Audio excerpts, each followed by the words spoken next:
and welcome to this week's video, the third part in a two-part 100 My Hero Academia video special! Hooray! In this video we continue our look at a timeline where Inko Midoriya was not only a pro hero, but was one of the biggest and most popular in Japan. I highly recommend watching the previous two videos to get a clearer idea as to what's going on. However, as way as a quick reminder, in the last video, Inko became a top 10 pro hero, one of the most popular and most successful in Japan, and even had her own hero agency to boot. Izuku has grown up in a far wealthier household than in the main series, and within the wider hero community, possibly helping him to make friends with children from other hero families. However, the discovery that he lacks a quirk hits far harder as a result in this timeline than in the main one, and if pushed to desperation, Inko may take some rather drastic action to help her son get a quirk. However, ultimately she decides not to do that. However, her son is still in a rather fragile emotional state. What happens next? Well, there's only one way to find out. Take it away, me from the past.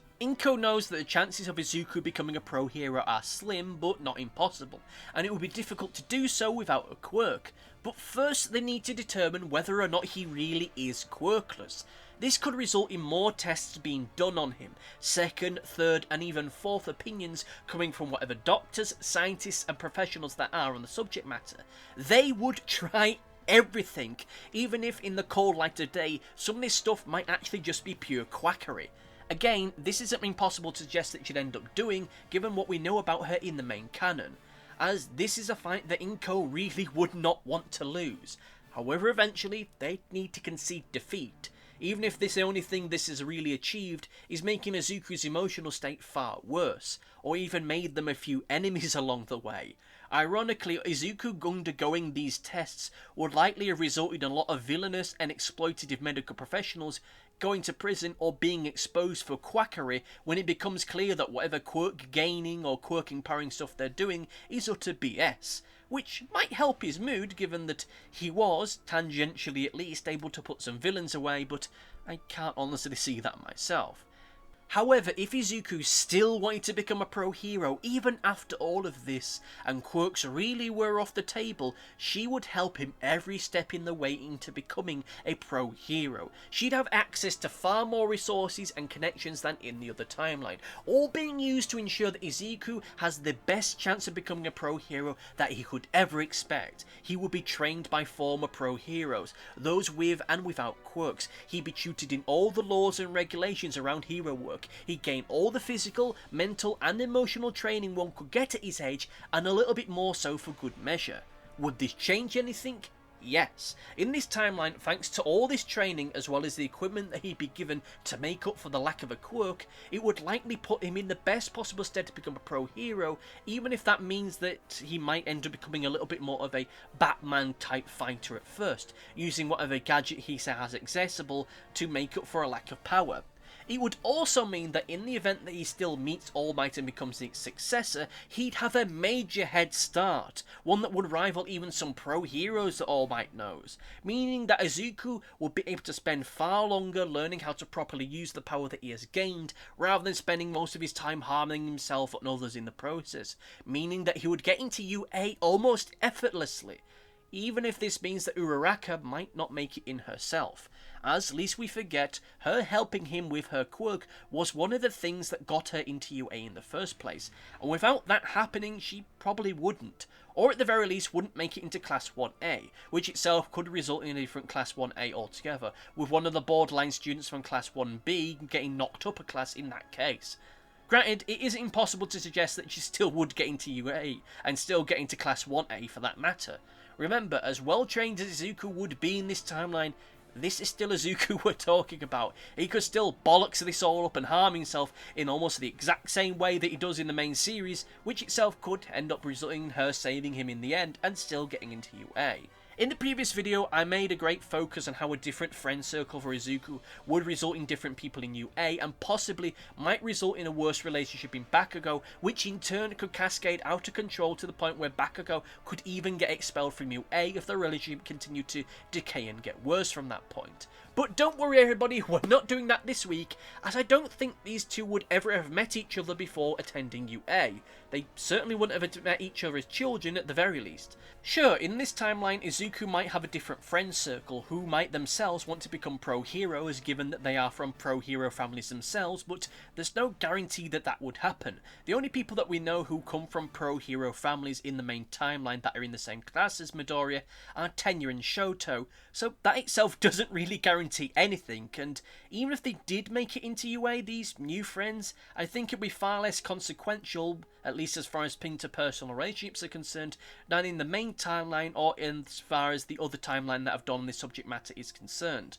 But again, this is providing that Izuku even manages to make it into UA at all. Izuku's life will be fundamentally different in this timeline than in the main one or in the other timeline that I've done on this subject matter. Due to his mother's wealth, he would have not only grown up in a different area, but would also have gone to different schools his entire life. This means there would never have been an occasion for him to meet Bakugo as a child.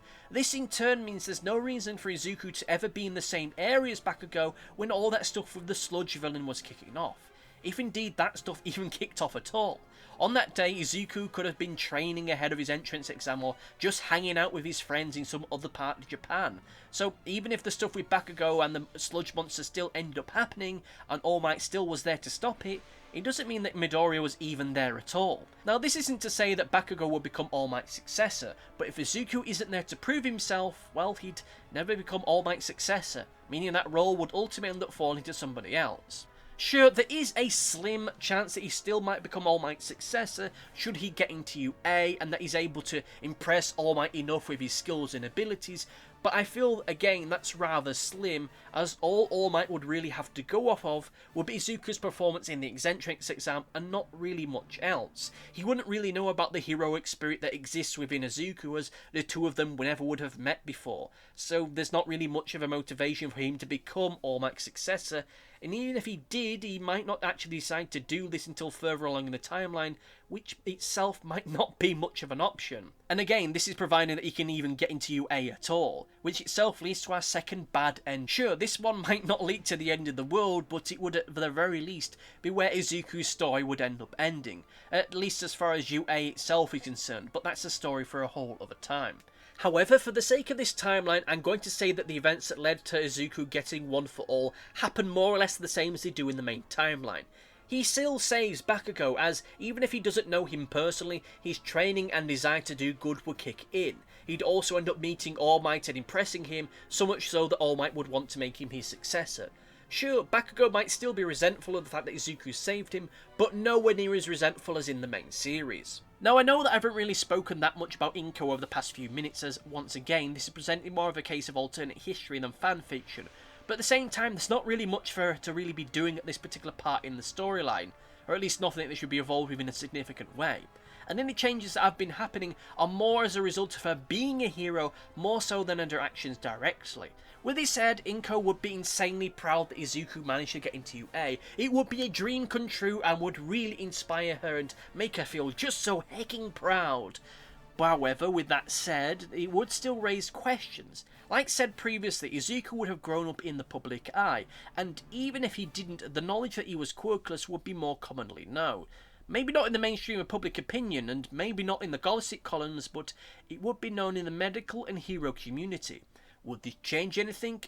Yes and no. No, because whilst it is uncommon for someone to develop a quirk that late into their life, it seemingly isn't unheard of, so he'd just be considered a bit of a late bloomer and nothing more, and yes, it would change a lot of things because, how exactly do I put this? The fact that Izuku Midoriya would have been repeatedly quote-unquote misdiagnosed as quirkless and then developed a quirk later in life by several doctors would critically damage the reputation of said doctors, especially the first doctor to do so. Now, I'm not going to give spoilers away for anything that happens later on in this or the main story, but suffice it to say, someone's going to get fired for that blunder, and it's likely going to be him. His professional reputation, as well as the reputation of his theories and medical authority, would be shattered, especially if any of this is taken to court, either by Inko or the medical boards in Japan, especially if this entire mess would end up getting blown open and the kind of stuff they've been doing in the shadows becomes more commonly known, or at least some of the stuff that they believe starts entering into the public domain once again. Sure, this makes targets of both Inko and Izuku, both from potential villains as well as certain sections of the medical establishment in Japan who were just doing their jobs and had their lives ruined by them, but we'll just ignore this scandal for now, as this is something that could be discussed in a future video. Again, Inko wouldn't really be up to much of note around this kind of time period, unless we ended up building up upon this medical malpractice arc, but again, that's a whole other topic for a whole other video. She would, of course, be worried about the result of the attack of the USJ, but to be fair, it's not like she could really have done much to stop it. However, this happening might actually inspire her to become a teacher at UA so that she can protect her son and the other students that attend there. Where she would fit in, I really don't know, and that itself is providing that UA even has an opening for her, and providing she actually can find the time to be a teacher, a mother, a pro hero, and leading her own hero agency, which itself is a hell of a lot of things to end up juggling. At the very least, however, she would request to come along on future field trips to help out and to protect the students if anything should go down, which itself would end up meaning she would be present for the stuff with the whole forest training arc stuff, but that's something we can discuss at a later point. Beyond all of this, she would just be happy to see Izuku doing so well at UA, especially when it comes to the school tournament. Beyond this, she would be involved in the search for the hero killer Stain and would be one of the frontline investigators. This itself would put her in direct harm's way and potentially make her a potential victim of the hero killer Stain, but how well or not that would end up going, I really don't know, and that itself, I'd hate to say it, would be a discussion for a future video. The only other major change that could end up seeing happening as a result of her being a hero would come with the whole work placement stuff for that year and the possible drama that would come up from it. Inko would be hoping that Izuku would opt to do his work placement with her, or at least with one of the pro heroes that she has on the books. They might well have talked about it extensively in the past, and knowing that Izuku would be doing his work placement earlier than in most other years, it would leave her overjoyed that she'd get time to spend with her son and to save the day like a good parent-child superhero duo would do. Not only would it be great for the pair of them and their relationship, but it'd be good PR for the agency itself. It's just a shame that this wouldn't end up happening, as in the end, Izuku would end up training under Gran Torino as he did in the main timeline, as per the request of him and All Might, so that Izuku could end up getting a better grasp of his powers. Now, not knowing the full details as to why Izuku would choose to do this, as she doesn't know where Izuku's quirk really comes from, she'd be puzzled and honestly heartbroken that he's choosing to do his work placement with some retired hero rather than her, especially given how much time, effort, money that she's spent on helping him become a pro hero. She would still be supportive in the end, but would be still incredibly upset that he's choosing to do his work placement with someone else, but still take heart from the fact that Izuku would promise to do his next work placement with her. With all this said, however, I still feel that this would be the best part in the story for Izuku to actually tell Inko where his quirk really comes from, as that itself is probably the best way to avoid her getting upset by the fact that he's choosing to do his work placement with somebody else. Still, all the same, she'd wish him luck and hope that everything goes on from here on out would be far quieter than at the USJ. With that said, that's where we're going to be leaving things for this video. It's gone on for way longer than I thought it would do, and as far as the recording process is concerned, this has been going on for nearly 50 minutes and I'm starting to lose my voice. So I'll just say to you, I hope you enjoyed this video. Let me know in the comment section down below if you'd like this one continued on. Be sure to like, favorite, subscribe and do all that kind of stuff. Thank you all for listening. Normal service will be resumed next week, where I'll be resuming my reviews of Vigilantes. Until then, my friends, I say see you next time. Goodbye! Thanks for watching. Be sure to like, favorite, subscribe, click the bell and do all the YouTubey stuff that YouTube wants you to do. Go on, it'll do me a power of good. Until next time, my friends, goodbye!